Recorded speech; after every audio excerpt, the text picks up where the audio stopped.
Hello everyone, welcome to Guru Mantra Shiksha Ka Granth. Hopefully everyone is fine and doing good.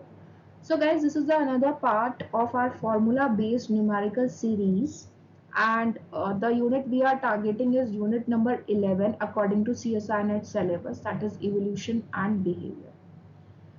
Already 3 parts में हम major formula based numericals, उसके पीछे theory and most important point discuss कर चुके हैं. I request, अगर आपने नहीं देखा है तो go through those videos once, because वहां से डेफिनेटली क्वेश्चन आएगा.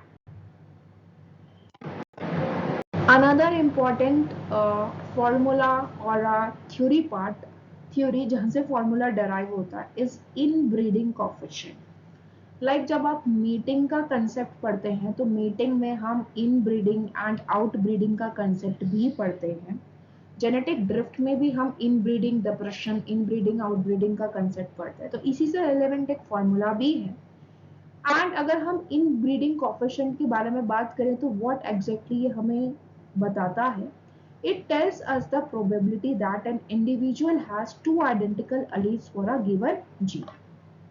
बिकॉज अगर आप इन ब्रीडिंग की बात करते हैं तो वहां पर आप देखोगे क्लोज रिलेटिव्स के बीच में ब्रीडिंग होगी एंड ज्यादा प्रोबेबिलिटी होगी, ज्यादा चांसेस होंगे कि एक जीन जिसके लिए दो डिफरेंट अलील्स हो सकते हैं, but because of in breeding यहाँ पर दो आइडेंटिकल अलील्स हमें देखने को मिलेंगे. अगर हमें कैलकुलेशन करना हो इन ब्रीडिंग कोएफिशिएंट का तो उसके लिए क्या फॉर्मूला आता है, कैसे हम कैलकुलेट करते हैं, किस तरीके के सवाल सीएसआई पूछता है, उसका एक एग्जाम्पल हम देख लेते हैं. तो जो क्वेश्चन आता है वो कुछ इस तरीके का आता है, रेलेवेंट टू हार्डी-वेनबर्ग इक्विलिब्रियम भी आ सकता है. इस क्वेश्चन में frequency of to alleles P and Q for a given gene locus जो पॉपुलेशन हार्डी-वेनबर्ग पर है वो गिवन है. पी का 0.3 गिवन है एंड क्यू का 0.7 respectively. After a few generation यहाँ पर इनब्रीडिंग फॉलो हुआ और हेटेरोजाइगोट फ्रीक्वेंसी जो है वो 0.28 जो है वो मिला, ऑब्जर्व हुआ. तो इस केस में इनब्रीडिंग कोएफिशिएंट आपको कैलकुलेट करना है. इसके लिए you have to use a formula. And what is that formula? In case if you know the formula, you can just pause the video here and afterwards can try yourself.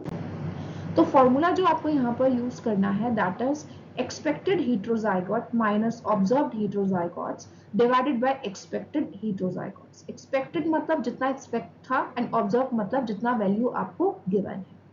तो simple सा we know that अगर हम हेटेरोजाइगोट्स की बात कर रहे हैं और हार्डी-वेनबर्ग की बात करें तो 2pq we will be considering. p जो गिवन है वो हमें गिवन है कितना, p हमें गिवन है 0.3, ऑलरेडी वैल्यू गिवन है. क्योंकि वैल्यू गिवन है, जस्ट 2pq आप करेंगे तो you will be getting 0.42. That is your expected heterozygotes according to the given data. लेकिन जो ऑब्जर्व्ड वैल्यू हमें है दैट इज गिवन है वो है 0.28. तो आपको बस फॉर्मूला में पुट करना है divided by expected heterozygotes also you have to take. Calculation बहुत सिंपल है, सिंपल डेटा पर ही आपको मिलेगा. 0.33 after calculation you will be getting the answer. That is option number C. तो बहुत फ्रिक्वेंटली आई वोंट से कि यहाँ से क्वेश्चंस आते हैं, बट यस डेफिनेटली चांसेस हैं कि इनब्रीडिंग कोएफिशिएंट हार्डी-वेनबर्ग से रेलेवेंट होकर या जेनेटिक ड्रिफ्ट से रेलेवेंट होकर भी आ सकता है. सो मेक श्योर इसको आप ध्यान रखें. In case you are a new student and you don't know, I am one of the educator on Unacademy, तो आप मुझे वहाँ पर CSI नेट या अदर लाइफ साइंस के एग्जाम्स के लिए फॉलो कर सकते हैं. बहुत सारे न्यू बैचेस जो हैं वो स्टार्ट होने वाले हैं for upcoming December and next year 2024 exam. So make sure आज ही आप एनरोल कर ले using referral code Neha. After enrollment, you will be getting to know about all the courses that I will be taking for upcoming exam. Apart from the free classes schedule also जो daily basis पर Unacademy पर run होती है. In case अगर आपकी कोई query है तो आप मुझे कमेंट सेक्शन में भी पूछ सकते हैं, और else you can mail me on tanejanehaofficial@gmail.com. Thank you so much. See you guys soon. Thank you.